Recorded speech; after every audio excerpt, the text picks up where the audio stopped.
Kui inimestega juhtub see, et nad paratamatult vananevad ja vanusega kaasneb ka sageli nende edukuse kaduvus, siis Mustangiga on läinud hoopis teist teed. Tema on oma 50 eluaasta jooksul aina noorenenud ja ilusamaks muutunud ja aina edukamaks, olles juba niigi ilus ja niigi edukas. Jah, ehk sellest uuendatud Mustangist õhkub ikka seda kõige esimest 60ndate lõpul loodud Mustangit Henry Ford teise poolt. Uus kerevärvide valik ja uued valuväljed ja täiustatud 5-liitrine V8 arendab nüüd 450 hobujõudu ja sellele pakutakse 10-käigulist automaatkäigukasti, mis peaks tagama siis väiksema kütusekulu ja jõuab 0-100 4,3 sekundiga vaid. Magne Red vedurustus on ka täiustatud ja kuulub lisavarustusse paraku ja sõidurežiimide valik on uuenenud ja aktiivklappidega uued sportsumbutid, jalakäijate tuvastus ja uus 12-tolline digitaalne näidikuplokk. Sõidurežiimid on kohandatud vastavalt Euroopa juhtidele just neid silmas pidades. Ja sees on olemas kõikide Mustangi varustuste puhul Carbon Sport, siis viimistluse sisustus ja selles on olemas uhked Alcantara nahkistmed.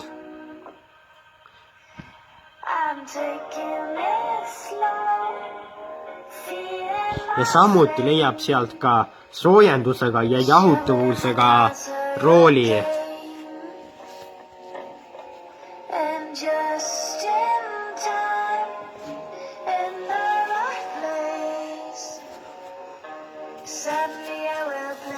Ja sõidurežiimid on siis normal, sport, track, snow, drag, stop ja uus sõidurežiim on nüüd valikus ja selle nimi on My Mode ja see võimaldab siis juhile muuta suutlikkust, dünaamikat ja mootori häält isegi.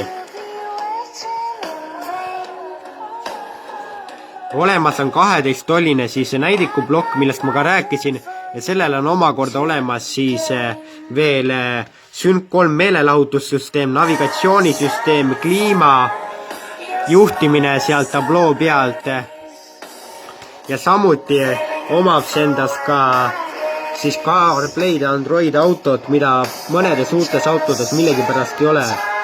Hinnad algavad 39 700 eurost ja sellisel juhul saate te Fastback kereversiooniga auto, millel on 2,3 liitrine EcoBoost mootor, 290 hobujõu ja 213 kilovatiga manuaalkäigukastiga.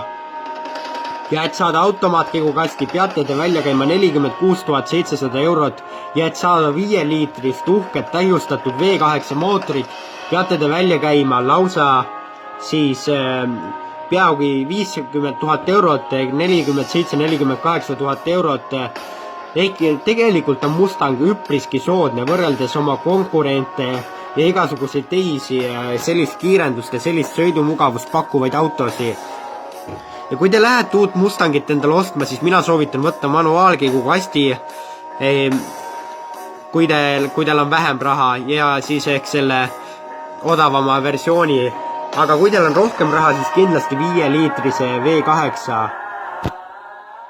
Ja arvestada tuleb seda, et 100 kilomeetri tunni kiirusega tundub, et võiks täiesti jala autost välja tõsta veel, et tõesti Mustangi näol on tegu täiesti erakordse autoga ja millele pole peaaegu et midagi ette heita.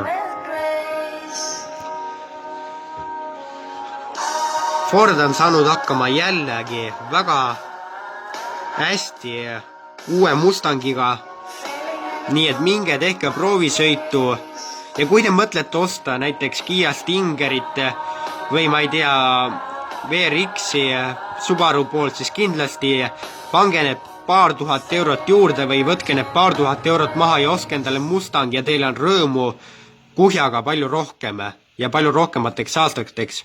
Meie kohtume teiega juba järgmisel nädalal.